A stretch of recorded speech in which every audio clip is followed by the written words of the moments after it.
reason I travel is because it's fun. I get excited to go to Tulsa, Oklahoma, or go to Damascus, Syria, because it's just different to me. It's just seeing the world and trying to understand how different cultures work, and I just think it's a lot of fun.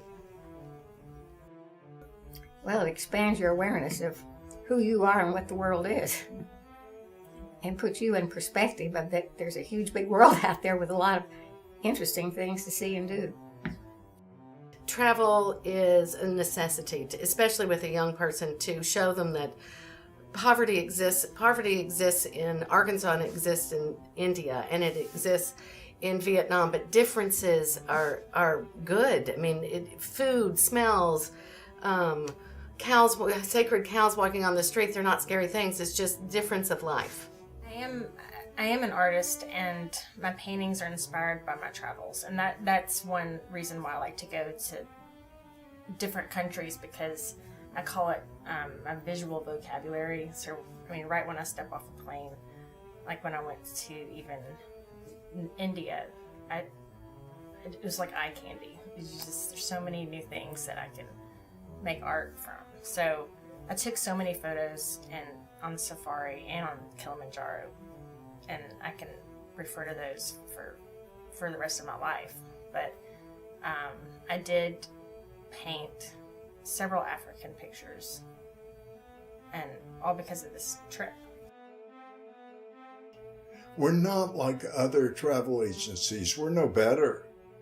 We just look at things from a more peculiar point of view, of wanting to get to the bottom of things, of history, of music, of food, of people, of religion. We handle it from soup to nuts. You don't have to worry about your airline ticket. We know all the concierges around the world, so you get the best rooms. We're associated with a consortium called Virtuoso, which has a huge network of hotels, cruise lines, on-sites, which are the people on the ground that we work with, that make it all happen. I figure we understand time. We understand the logistics of time, what time is important for us to be away from home, and also the logistics of time. Oh, I want to go to Italy, and I have 7 days and I want to do it all. Well, that's just impossible. And knowing how to coordinate and navigate through that. We have contacts, I would say, all over the world. So if, for instance, I called Haytham Atwan, one of our dear friends in Cairo, when Cairo is blowing up, and I got a first-hand knowledge. We have David Sugden in Kenya, when the press was saying, "Oh, Kenya is just imploding," and our press and the reality of the world are sometimes two separate things. Mm-hmm. So it's good to be able to have people that you trust on the ground that are telling you the right things. Where we add the value to it is knowing our contacts, getting the value of the hotel, of the airline, the pieces, but making your stay in any one destination much more memorable because of the contacts, the guides, the experiences you have behind the Eiffel Tower, behind a cooking school, throughout Israel, the churches, the information, the education that you receive among the people at that destination.